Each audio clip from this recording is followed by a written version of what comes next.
Hello, good morning. എന്തുണ്ട് വിശേഷം? എല്ലാവർക്കും സുഖമല്ലേ? അപ്പോൾ നമുക്ക് ഇന്നത്തെ യൂണിവേഴ്സൽ ഗൈഡൻസ് എന്താണെന്ന് നോക്കാം. എന്താണ് ഇന്നത്തെ എനർജി, എന്തെല്ലാം കാര്യങ്ങൾ ശ്രദ്ധിക്കണം, എന്തെല്ലാം ബ്ലെസ്സിങ്സ് ആണുള്ളത് നോക്കാം. പോസിറ്റീവ് ആയിട്ടിരിക്കണേ.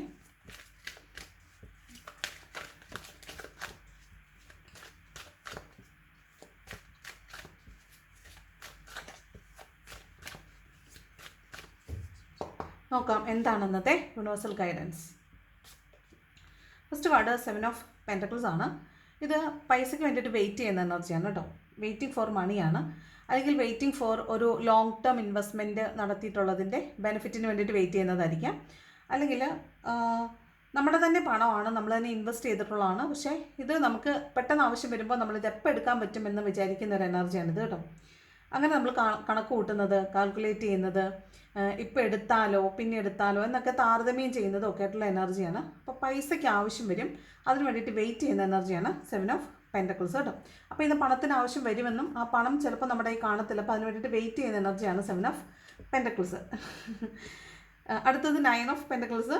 അതും വെയിറ്റിംഗ് എനർജിയാണ്. പക്ഷേ ഇവിടെ പണം കിട്ടും, സമൃദ്ധി ഉണ്ടെന്നാണ്. നമ്മൾ ചെയ്തേക്കുന്ന പ്രവൃത്തിയുടെ ഫലം നമുക്ക് കിട്ടും, പണം നമ്മളിലേക്ക് വരും. നമ്മൾ ചെയ്ത എന്ത് ജോലിയാണോ അതിൻ്റെ ബെനിഫിറ്റ്, അതിൻ്റെ ഫ്രൂട്ട് നമുക്ക് അനുഭവിക്കാൻ പറ്റും എന്നുള്ളതാണ്. ഫ്രൂട്ട് ഓഫ് ദ ലേബറാണ് 9 ഓഫ് പെൻറ്റക്കിൾസ്. പക്ഷേ വെയിറ്റിംഗ് എനർജിയാണ്. ചിലപ്പോൾ നമ്മളിത് വെയിറ്റ് ചെയ്തിരിക്കുമായിരിക്കും പണത്തിന് വേണ്ടിയിട്ട്, അപ്പോൾ ആ പണം നമ്മളിലേക്ക് വരുന്നു എന്നുള്ളതാണേ. അപ്പോൾ നിങ്ങൾ രാവിലെയൊക്കെ പണം വേണം, എങ്ങനെ ചെയ്യും എന്നൊക്കെ നമ്മൾ ഓർത്ത് വിഷമിച്ചിരിക്കുന്നുണ്ടെങ്കിൽ ആ പണം നിങ്ങൾക്ക് കയ്യിൽ കിട്ടും കേട്ടോ. സോർട്ട് ഔട്ട് ആവും പ്രശ്നം എന്നുള്ളതാണ് 9 ഓഫ് പെൻറ്റക്കിൾസ്. അപ്പോൾ ധാരാളമായിട്ട് പണം വന്ന് ചേരും, നമ്മുടെ തന്നെ പണമാണ്, നമ്മൾ തന്നെ ചെയ്ത ജോലിയുടെ ഫലം നമുക്ക് കിട്ടും എന്നുള്ളതാണ് 9 ഓഫ് പെൻറ്റക്കിൾസ് പറയുന്നത്. Then queen of cups. നമുക്ക് മറ്റുള്ളവരോട് ഭയങ്കര സഹതാപം തോന്നുക, ഗിവിങ് നേച്ചർ കാണിക്കുക എന്നുള്ളതാണ്. അതായത് നമുക്ക് മറ്റുള്ളവർക്കും കൂടെ ഹെൽപ്പ് ചെയ്യാനുള്ള മെൻറ്റാലിറ്റി കൂടുതലായിരിക്കും. വളരെ അൺകണ്ടീഷണലായിട്ട് നമുക്ക് മറ്റുള്ളവരുടെ സ്നേഹം തോന്നുന്നതും, വളരാത്ത കൈൻഡ്നെസ് തോന്നുന്നതാണ്, ദയ തോന്നുക, മറ്റുള്ളവരെയും കൂടെ കൺസിഡർ ചെയ്യാൻ തോന്നുക, അവർക്ക് ബെനിഫിഷ്യൽ ആയിട്ടുള്ള എന്തെങ്കിലും കാര്യങ്ങൾ നമുക്ക് ചെയ്യണമെന്ന് തോന്നുന്നതൊക്കെയാണ് ഈ പറഞ്ഞ ക്വീൻ ഓഫ് കപ്സ് പറയുന്നത്. അതിൻ്റെ കൂടെ നമുക്ക് ഇടയ്ക്കിടയ്ക്ക് നമ്മൾ എന്ത് പെയിനിൽ നിന്നാണോ റിക്കവർ ചെയ്ത് വന്നത് ആ പെയിന് ഇപ്പോഴും നമ്മുടെ ഉള്ളിൻ്റെ ഉള്ളിലുണ്ട്, അല്ലെങ്കിൽ അത് നമ്മൾ അത്ര ഒന്നും ഹീലായിട്ടില്ല എന്ന് നമുക്ക് മനസ്സിലാവും. അത്തരത്തിലുള്ളൊരു മിസ്സിങ് നമുക്ക് ഫീൽ ചെയ്യും. ചിലപ്പോൾ നിങ്ങൾക്ക് ഏതൊരു സാഹചര്യം കൊണ്ടാണോ നിങ്ങൾ ഈ ടാരോ റീഡിങ്സ് ഒക്കെ കാണുന്നത്, മേ ബി ആ ഫിനാൻഷ്യൽ ഇഷ്യൂ ആയിരിക്കാം, കാരണം നമ്മുടെ ഫിനാൻസിൻ്റെ കാർഡ്സാണ് വന്നിരിക്കുന്നത്. അപ്പോൾ ഫിനാൻഷ്യൽ ഇഷ്യൂ ആയിരിക്കാം, അതല്ലെങ്കിൽ നിങ്ങളുടെ ജോബ് റിലേറ്റഡ് ആയിട്ടുള്ള പ്രശ്നമായിരിക്കാം, ഹെൽത്ത് വൈസ് ആയിട്ടുള്ള പ്രശ്നമായിരിക്കാം, റിലേഷൻഷിപ്പ് ഇഷ്യൂ ആയിരിക്കാം. അങ്ങനെ എന്ത് കാരണം കൊണ്ടാണോ നിങ്ങൾ ഈ ടാരോ റീഡിങ്സ് ഒക്കെ കാണുന്നത് അത് കുറേ നാളായ ഒരു സംഭവമായിരിക്കും. അപ്പോൾ നിങ്ങൾ അതിൽ നിന്നൊക്കെ റിക്കവേർഡായി പ്രശ്നമൊക്കെ പരിഹരിക്കപ്പെട്ടു എന്നൊക്കെ ആയിരിക്കും നിങ്ങൾക്ക് തോന്നുന്നത്. പക്ഷേ ഇന്ന് അതേ ആ വിഷയവുമായി ബന്ധപ്പെട്ട് ചിലപ്പോൾ ആളുകളെ ആരെങ്കിലും കാണുന്നതായിരിക്കാം, അല്ലെങ്കിൽ ആ സംഭവത്തെക്കുറിച്ച് ഓർക്കുന്നതായിരിക്കാം. അത്തരത്തിൽ പെട്ടെന്ന് നമുക്ക് ഫീൽ ചെയ്യുന്ന എനർജീസ്, പെട്ടെന്ന് നമ്മളെ ഹേർട്ട് ചെയ്യാൻ പറ്റും. ചില കാര്യങ്ങൾ കാണുമ്പോൾ നമ്മളെ ഹേർട്ട് ചെയ്യാൻ പറ്റും, നമ്മളെ വേദനിപ്പിക്കാൻ പറ്റും. അത്തരത്തിലുള്ള ഒരു സാഹചര്യം വരും. അപ്പം നമുക്ക് മനസ്സിലാവും ഞാൻ അത്ര ഒന്നും ഹീലായിട്ടില്ല, അപ്പം ഇനിയും ഹീലാകേണ്ടതുണ്ട് എന്ന് നമുക്ക് മനസ്സിലാവും. ഇത് ഹീലിങ്ങിൻ്റെ കാർഡാണ്, നമ്മൾ ഹീൽ ചെയ്യപ്പെടേണ്ടതുണ്ട് എന്ന് നമുക്ക് മനസ്സിലാവും. ഓക്കെ, മറ്റുള്ള ആളുകൾ വന്ന് നമ്മളോട് അവരുടെ പ്രശ്നങ്ങളൊക്കെ പറയും, നമ്മളതിന് സൊല്യൂഷനൊക്കെ പറഞ്ഞു കൊടുക്കും. പക്ഷേ അപ്പോഴും നമ്മുടെ ഉള്ളിൽ നമുക്കും ഒരു ഫീലിംഗ്, ഞാനും ഹീൽ ചെയ്യപ്പെട്ടിട്ടില്ലല്ലോ എന്നൊരു ഫീലിംഗ് നമുക്ക് തോന്നും. അതായത് നമ്മൾ പഴയ കാര്യങ്ങളോർത്ത് ഹേർട്ടാവാൻ സാധ്യതയുണ്ട്. എല്ലാവരോടും വളരെ സ്നേഹവും സഹാനുഭൂതിയും അനുകമ്പയും ഒക്കെ തോന്നും. മറ്റുള്ളവരെ ഹെൽപ്പ് ചെയ്യാനൊക്കെ ടെൻഡൻസി വളരെ കൂടുതലായിരിക്കും. ആരെങ്കിലും വന്നൊരു പ്രശ്നം പറഞ്ഞാൽ ഉടനെ നമ്മുടെ കയ്യിലുള്ളതെടുത്ത് കൊടുക്കുന്ന ഒരു ടെൻഡൻസി ഒക്കെയാണ് ഈ ക്വീൻ ഓഫ് കപ്പ് എന്ന് പറയുന്നത്. നെക്സ്റ്റ് ക്വീൻ ഓഫ് സോർഡ്സ് ആണ്. ഇതൊരു പാവം ഫീമെയിൽ ഫിഗർ ആണെങ്കിൽ ഇത് നല്ല ധാർഷ്ട്യമുള്ള ധിക്കാരിയായിട്ടുള്ള ഒരു ഫീമെയിൽ എനർജിയാണ്. അതായത് പെട്ടെന്ന് മുരണ്ടാണ്. നമ്മൾ മറ്റുള്ളവരോട് ഒരു കാര്യം കാണുമ്പോഴത്തേക്ക് നമ്മൾ വളരെ മേ ബി നമ്മൾ ധിക്കാരം കൊണ്ടോ അഹങ്കാരം കൊണ്ടോ ഒന്നും ആയിരിക്കത്തില്ല, പക്ഷേ അതിനകത്തൊരു ക്ലാരിറ്റിക്ക് വേണ്ടിയിട്ട് അങ്ങനെ ആയിരിക്കും ബിഹേവ് ചെയ്യുന്നത്. പെട്ടെന്ന് എടുത്തടിച്ച് മറുപടിയൊക്കെ പറയത്തില്ല. അപ്പം നമ്മൾ വിചാരിക്കുക അവർക്ക് ഭയങ്കര അഹങ്കാരമായതുകൊണ്ടാണ്. പക്ഷേ അഹങ്കാരമായതുകൊണ്ടല്ല, അവർ സത്യത്തിന് വേണ്ടി നിലകൊള്ളുന്ന ആൾക്കാരാണ്. അപ്പോൾ അവർക്ക് എന്ത് വേണം? ക്ലാരിറ്റി വേണം. അങ്ങനെ നമ്മൾ പെട്ടെന്ന് മുറിരണ്ടെന്നുള്ള സ്വഭാവമുള്ള ആളുകളുടെ എനർജിയും ഇന്നേ ദിവസം നമുക്ക് കാണിക്കാൻ തോന്നും. മറ്റുള്ളവരോട് ദേഷ്യം തോന്നുക, അല്ലെങ്കിൽ പെട്ടെന്ന് വാഗ്വാദങ്ങളിൽ ഏർപ്പെടുക, അത്തരത്തിലുള്ള ഡിഫെൻഡ് ചെയ്യുക കേട്ടോ. എന്തെങ്കിലും ഒരു പ്രശ്നം വന്നാൽ ഉടനെ നമ്മൾ ഡിഫെൻഡ് ചെയ്ത് സംസാരിച്ച് അവിടെ ഒരു കോൺഫ്ലിക്റ്റ് ഒക്കെ ഉണ്ടാകുന്നൊരു എനർജിയാണ് ഈ ക്വീൻ ഓഫ് സോർട്സ്. എന്തിനേയും ചോദ്യം ചെയ്യാനുള്ള ഒരു ടെൻഡൻസി കൂടുതലായിരിക്കും. ജഡ്ജ്മെൻ്റ് ആണ്. ഇത് ശരിക്കും പറഞ്ഞാൽ അൺബയസ്ഡ് ജഡ്ജ്മെൻ്റ് ആണ്. പക്ഷേ എന്താ പ്രശ്നം എന്ന് വെച്ചാൽ നമ്മൾ അവിടെ ഒറ്റപ്പെട്ടു പോകും. നമ്മൾ മറ്റുള്ളവർക്ക് വേണ്ടിയിട്ടായിരിക്കും നമ്മൾ എന്താണ് ഒരു നിലപാടെടുക്കുന്നത്. പക്ഷേ ബാക്കിയുള്ളവരെല്ലാം ആ സമയത്ത് മറുകണ്ഠം ചാടി അപ്പുറത്ത് നിൽക്കും. സംസാരിച്ച് നമ്മൾ മാത്രം ഒറ്റപ്പെട്ടു പോകും. അപ്പം നമ്മളെടുക്കുന്ന ശബ്ദത്തിൻ്റെ പേരിൽ, നമ്മൾ എടുക്കുന്ന നിലപാടിൻ്റെ പേരിൽ ചിലപ്പോൾ നമ്മൾ ഒറ്റപ്പെട്ടു പോകാനൊക്കെ സാധ്യതയുണ്ട് കേട്ടോ. അതാണ് നമുക്ക് മോസ്റ്റ്ലി സത്യത്തിനോടെ നിൽക്കുന്നതുകൊണ്ടാണ് ആ പ്രശ്നം വരുന്നത്. 5 ഓഫ് വാണ്ട് കണ്ടില്ലേ, വീണ്ടും വഴക്കാണ്. അപ്പോൾ മേ ബി ഒരു മെൻ്റൽ കോൺഫ്ലിക്റ്റ് ആയിരിക്കാം, അല്ലെങ്കിൽ ഒരു വഴക്കൊക്കെ ഉണ്ടാകാനുള്ളൊരു സാധ്യതയുണ്ട്. നിങ്ങൾക്ക് ചുറ്റുമുള്ള ആളുകൾ തന്നെ ആയിരിക്കാം. ചിലപ്പോൾ ഒരു കോൺഫ്ലിക്റ്റ് ഒക്കെ ഉണ്ടാകാൻ സാധ്യതയുണ്ട്. മേ ബി ഒരു ചെറിയ വാഗ്വാദമൊക്കെ ആയിരിക്കാം, എങ്കിൽ പോലും ഒരു കോൺഫ്ലിക്റ്റ്, മെൻ്റൽ കോൺഫ്ലിക്റ്റ് ഒക്കെ ഉണ്ടാവാൻ സാധ്യതയുണ്ട്. ഓക്കെ, ദെൻ ജഡ്ജ്മെൻറ്റ് പറയുന്നത് ഇത് തന്നെയാണ്. ഇവിടെ അൺബൈസ്ഡ് ജഡ്ജ്മെൻറ്റിനെ കുറിച്ചാണ് ക്വീൻ ഓഫ് സോർഡ് പറയുന്നത്, ഇവിടെ ജഡ്ജ്മെൻറ്റിനെ കുറിച്ചാണ്. അപ്പോൾ നമ്മൾ തന്നെ പ്രവർത്തനങ്ങളെ ഒന്ന് വിലയിരുത്താൻ ശ്രമിക്കുന്നതാണ്. ചെയ്യുന്നത് ശരിയാണോ, അല്ലെങ്കിൽ എന്ത് ചെയ്യണം എന്നറിയാതെ നമ്മൾ പെട്ടെന്നൊന്ന് പകച്ചു നിൽക്കുന്ന ഒരു എനർജിയൊക്കെയാണ് ജഡ്ജ്മെൻറ്റ് കേട്ടോ.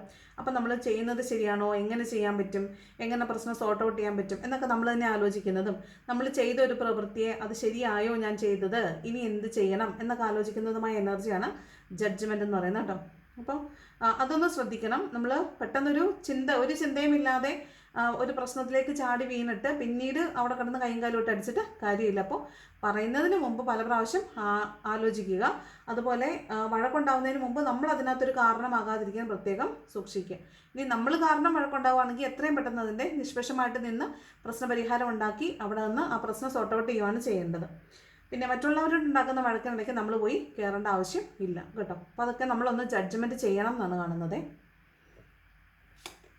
ദെൻ 2 ഓഫ് പെൻറ്റക്കിൾസ് എന്ന് പറയുമ്പോൾ നമുക്ക് ഒരുപാട് ഫിനാൻഷ്യൽ ഓപ്പർച്യൂണിറ്റീസ് ഉണ്ട്. ഒന്നിലധികം പണവുമായി ബന്ധപ്പെട്ടായിരിക്കാം, ജോലിയുമായി ബന്ധപ്പെട്ടായിരിക്കാം, അവസരങ്ങളുമായി ബന്ധപ്പെട്ടായിരിക്കും, ഓപ്ഷൻസും ഓപ്പർച്യൂണിറ്റീസും കൂടുതലാണ്. അപ്പോൾ നമ്മൾ കൺഫ്യൂസ്ഡ് ആവും, എന്ത് ചെയ്യണം എന്നറിയാതെ. നമ്മൾ പറഞ്ഞില്ലേ, ഈ നിൽക്കുന്നൊരു നമുക്കൊരു തീരുമാനം എടുക്കാൻ പറ്റത്തില്ല, അത് വേണോ ഇത് വേണോ എന്നൊരു ജഗ്ലിംഗ് സിറ്റുവേഷനിൽ നിൽക്കുന്ന ഒരു എനർജിയാണ് 2 ഓഫ് പെൻറ്റക്കിൾസ് എന്ന് പറയുന്നത് കേട്ടോ. അപ്പോൾ നമ്മൾ എന്ത് ചെയ്യണമെന്ന് വെച്ചാൽ നമ്മൾ ലോങ് ടേമിലേക്ക് ആലോചിക്കുക.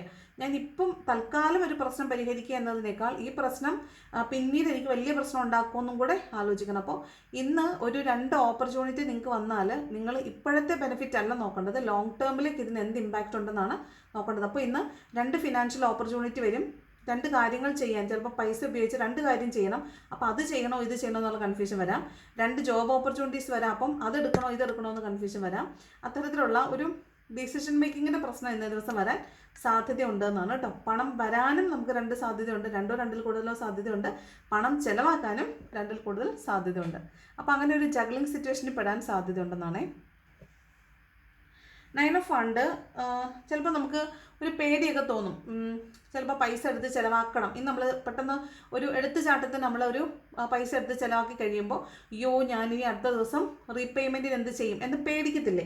അതാണ് നമ്മുടെ ഈ ജഗ്ലിംഗ് സിറ്റുവേഷനിലേക്കാണ് ഈ 9 ഓഫ് വാണ്ട് നോക്കുന്നത്. അപ്പോൾ ഇയാളുടെ പ്രശ്നം എന്ന് പറഞ്ഞാൽ ഈ തീരുമാനം എടുക്കൽ നമ്മൾ വളരെ ആലോചിച്ച് മാത്രം എടുക്കുക, അല്ലെങ്കിൽ പിന്നീട് നമ്മൾ അതിനെ ഓർത്ത് വിഷമിക്കേണ്ടി വരും.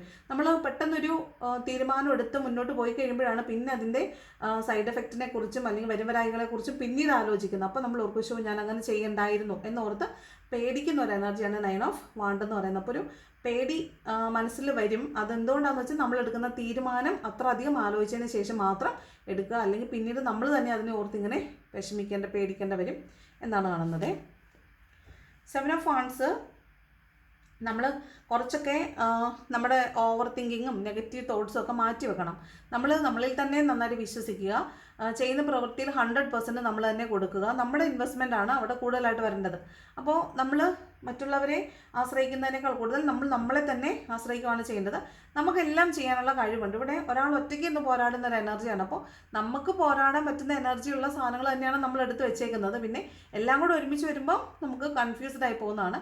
അപ്പോൾ എന്ത് ചെയ്യണമെന്ന് വെച്ചാൽ നെഗറ്റീവ് തോട്ട്സ് ഒഴിവാക്കുക, നമുക്ക് നമ്മളിലുള്ള വിശ്വാസം വർദ്ധിപ്പിക്കുക, എന്നിട്ട് ഓരോന്നോരോന്നായിട്ട് പ്രശ്നം പരിഹരിക്കാൻ ശ്രമിക്കുക എന്നാണ്. ഇത് കുറച്ച് നെഗറ്റീവ് തോട്ട്സ് നമ്മളിൽ വന്ന് നിറയും. നമുക്കപ്പോൾ ഒരുപാട് പ്രശ്നങ്ങളോട് നമ്മൾ എതിരിടേണ്ടി വരും. അപ്പം ഒരു മെൻ്റൽ കോൺഫ്ലിക്റ്റ് ഒക്കെ ഉണ്ടാകാൻ സാധ്യത ഉണ്ടെന്നാണ് 7 ഓഫ് സോഡ് പറയുന്നത്. ദെൻ പേജ് ഓഫ് കപ്സ് ഇന്നൊരു പുതിയ പ്രണയമായിരിക്കാം, ഒരു പുതിയ ആളായിരിക്കാം ഒരു ഓഫർ തരാൻ സാധ്യത ഉണ്ടെന്നാണ് കേട്ടോ. അപ്പോൾ അതൊരു യങ്ങർ എനർജിയാണ്. ഒരു ഫ്ലേർട്ടി എനർജിയാണ്. അപ്പോൾ നിങ്ങളിലേക്ക് ഒരു ഓഫർ കിട്ടാൻ സാധ്യതയുണ്ട്. അതായത് നിങ്ങൾക്ക് അറിയാവുന്ന ആളുകളായിരിക്കും, നിങ്ങളുടെ ചുറ്റുമുള്ള ആളുകൾ തന്നെ ആയിരിക്കാം നിങ്ങൾക്കൊരു ഓഫർ തരാൻ സാധ്യതയുണ്ട്. ഈ ആൾ ചിലപ്പോൾ നിങ്ങളോടൊരു ഇഷ്ടം പറയാനോ അല്ലെങ്കിൽ നിങ്ങളോട് അത്തരത്തിലുള്ള ആറ്റിറ്റ്യൂഡ് ഉണ്ടെന്നൊക്കെ നിങ്ങൾക്ക് തോന്നുന്നതോ ആയിരിക്കാൻ സാധ്യതയുണ്ട്. പിന്നെ ഇതിപ്പോൾ നിങ്ങൾക്ക് അറിയാവുന്ന ആളാകാം, ചിലപ്പോൾ നിങ്ങൾക്ക് അപ്രതീക്ഷിതമായിട്ട് അപരിചിതരായ ആളുകളിൽ നിന്നും ചിലപ്പോൾ ചില സഹായമോ ഒരു സർപ്രൈസ് ഒക്കെ കിട്ടാൻ സാധ്യതയുണ്ട്. ഇതൊരു സർപ്രൈസ് ഗിഫ്റ്റ് ഒക്കെ കിട്ടുന്നതിൻ്റെ എനർജിയാണ്. നിങ്ങൾ ഒട്ടും പ്രതീക്ഷിക്കാത്ത സമയത്ത് നിങ്ങൾക്കൊരു സർപ്രൈസ് കിട്ടാൻ സാധ്യതയുണ്ടെന്നാണ്. പിന്നെ ഇതൊരു യങ്ങർ എനർജിയായ ഒരാളിൽ നിന്നൊരു പുതിയ പ്രണയം ഓഫർ കിട്ടുന്നതാണ്. പുതിയൊരു പ്രണയം ഒക്കെ വന്നു ചേരുന്നൊക്കെ ആയിരിക്കാൻ സാധ്യതയുണ്ട് കേട്ടോ. ബോട്ടം നിൽക്കുന്നത് സ്ട്രെങ്ത് കാർഡാണ്. അപ്പോൾ നമുക്ക് നമ്മുടെ ചില സ്വഭാവ സവിശേഷതകളെ മെരിക്കേണ്ടതായിട്ട് വരും. അതായത് നമുക്ക് ചില സാഹചര്യങ്ങളിൽ പിടിച്ചു നിൽക്കണമെങ്കിൽ നമുക്ക് പല ടെംപ്റ്റേഷൻസ് വരും. ആ ടെംപ്റ്റേഷൻസിനെ എല്ലാം ഒതുക്കി നമുക്ക് സ്റ്റേബിളായിട്ട് നിൽക്കണമെങ്കിൽ നമ്മൾ കുറച്ച് സ്ട്രഗിൾ ചെയ്യേണ്ടി വരും. അതാണ് ഈ സ്ട്രെങ്ത് കാർഡ് പറയുന്നത്. ഫോർ എക്സാമ്പിൾ ഇപ്പോൾ നമ്മൾ ഭയങ്കര ഡയറ്റ് എടുക്കുവാണ്, അപ്പോൾ നമുക്ക് ഓണമൊക്കെ അല്ലേ, അപ്പം ഫുഡ് നല്ലതായിട്ട് അവൈലബിൾ ആയിരിക്കും. നമുക്ക് അവിടെ നിന്ന് ഇവിടെ നിന്നൊക്കെ ഫുഡ് കിട്ടുമ്പോൾ നമുക്ക് ഭയങ്കര സ്ട്രെങ്ത്, ഈ സ്ട്രെങ്ത് ഉണ്ടെങ്കിൽ മാത്രമാണ് നമുക്ക് അവിടെയൊക്കെ പിടിച്ച് നിൽക്കാൻ പറ്റുള്ളൂ. അതായത് ഈ വരുന്ന ടെംപ്റ്റേഷൻസ്, പായസം കുടിക്കാൻ ടെൻഡൻസി, ഉപ്പേരി തിന്നാൻ ടെൻഡൻസി, പിന്നെന്താ മറ്റേ മധുരമുള്ള സൂത്രം, ശർക്കര വരട്ടി, അത് തിന്നാനുള്ള ടെൻഡൻസി ഒക്കെ വരും. അപ്പോൾ അവിടെ നമ്മൾ എന്ത് ചെയ്യണമെന്ന് വെച്ചാൽ നമ്മളതിനെ ഓവർകം ചെയ്യണമെങ്കിൽ നമുക്ക് വളരെ സ്ട്രോങ് ആയിട്ട് നമ്മുടെ തന്നെ കുറേ സ്വഭാവ സവിശേഷതകളെ നമ്മൾ കൺട്രോൾ ചെയ്യേണ്ടി വരും. അപ്പോൾ അത്തരത്തിൽ നമ്മളെ തന്നെ ബോൾഡാക്കി വെക്കുന്ന കുറച്ച് സാഹചര്യങ്ങൾ കൂടി ഇന്ന് പോകേണ്ടതായിട്ട് വരും എന്നാണ് സ്ട്രെങ്ത് കാർഡ് പറയുന്നത്. അപ്പോൾ ഇവിടെ ഒരു കോൺഫ്ലിക്റ്റ് ഉള്ള കാര്യം മറക്കണ്ട. 5 ഓഫ് വാൻഡ് എന്ന് പറഞ്ഞാൽ നമുക്ക് അറിയാവുന്ന ആളുകളായിട്ട് നമ്മൾ ചിലപ്പോൾ മുഖാമുഖം നോക്കി വഴക്കുണ്ടാകേണ്ടി വരുന്നൊരു എനർജിയാണ്. അപ്പോൾ അത് നമ്മൾ മാക്സിമം ഒഴിവാക്കേണ്ട ഒരു ദിവസമാണ്. എടുത്തടിച്ച് മറുപടി പറയേണ്ട, ആലോചനയ്ക്ക് ശേഷം പറയുക. അതുപോലെ നമ്മളൊരു അഭിപ്രായം പറയുന്നതിന് മുമ്പ് ഞാനിപ്പോൾ ഇത് പറയേണ്ടതുണ്ടോ, ഞാൻ ഇവരോട് ഇത് പറയേണ്ടതുണ്ടോ, ഞാനിപ്പോൾ ഇത് പറയേണ്ടതുണ്ടോ എന്നൊക്കെ ആലോചിച്ച് മാത്രം പറയുക. ഒരു ജഡ്ജ്മെൻറ്റ് ഉള്ളിൻ്റെ ഉള്ളിൽ എടുത്തതിന് ശേഷം മാത്രമേ നിങ്ങൾ ഇന്നത്തെ ദിവസം എന്ത് കാര്യവും ഒരു തീരുമാനം എടുക്കുന്നതായാലും ആക്ട് ചെയ്യുന്നതായാലും സംസാരിക്കുന്നതായാലും കോംപ്രമൈസ് ചെയ്യുന്നതായാലും എന്തായാലും ഇന്ന് ആലോചിച്ച ശേഷം മാത്രം ചെയ്യണം എന്നുള്ളതാണ് ഇന്നത്തെ ഒരു എനർജി എന്ന് പറയുന്നത് കേട്ടോ. അപ്പോൾ ഇത് സൂക്ഷിച്ച് കൈകാര്യം ചെയ്യേണ്ട ദിവസമാണ്. പക്ഷെ ഒരു പ്രണയം വരുന്നുണ്ട്, ധാരാളം നിങ്ങൾ കാത്തിരുന്ന പണം നിങ്ങളിലേക്ക് വരുന്നുണ്ട്, മറ്റുള്ളവരെ സഹായിക്കാനൊക്കെ ഉള്ള വലിയ മെൻറ്റാലിറ്റി ഉണ്ടെന്നൊക്കെ കാണുന്നുണ്ട്. പക്ഷെ സ്റ്റിൽ നമ്മൾ ആലോചിച്ചും സൂക്ഷിച്ചും മാത്രം തീരുമാനങ്ങൾ എടുക്കുക, ആലോചിച്ചും സൂക്ഷിച്ച് മാത്രം സംസാരിക്കുക, നല്ല തീരുമാനങ്ങൾ എടുക്കുക എന്നുള്ളതാണ് കേട്ടോ. അപ്പോൾ ഇതാണ് ഇന്നത്തെ എനർജി. അപ്പോൾ ഈ വീഡിയോ ഇഷ്ടപ്പെട്ട ലൈക്ക് ചെയ്യുക, ഇഷ്ടപ്പെട്ടില്ലെങ്കിൽ ഡിസ്ലൈക്ക് ചെയ്യുക, കമൻറ്റ് ചെയ്യാൻ ഇഷ്ടമുള്ള ഒരു കമൻറ്റ് കൂടെ ചെയ്യണം. Thank you so much for watching my video. നല്ലൊരു ദിവസം ആശംസിക്കുന്നു. മറ്റൊരു വീഡിയോ നാളെ കാണാം. Thank you so much.